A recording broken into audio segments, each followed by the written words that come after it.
The Department of Housing recommended new legislation to reduce risks to power and communication systems from vegetation and forestry, and we're all well aware the ESB, unfortunately, the amount of trees that was knocked during the storm and the amount of damage it caused to the system was something unbelievable, and as we're well aware, left houses without electricity for up to 12-14 days.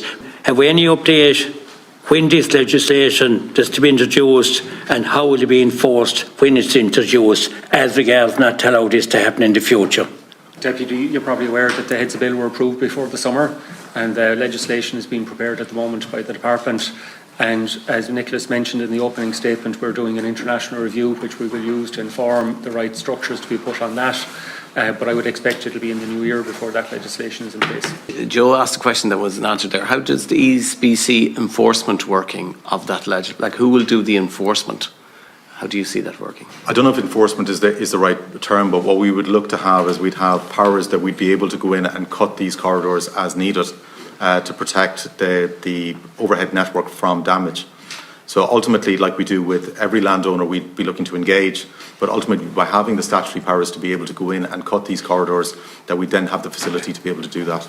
Okay, and the other big issue was group washer schemes who supplied thousands of rural homes, yet they receive only one mention in the review, which is disappointing. And I'm just wondering, have any works been done to equip these vital systems with generators to endure continuity after major storms like Éowyn? Again, look, we don't want to see it happening again, that there's so many houses without water. So would someone have an update on generators?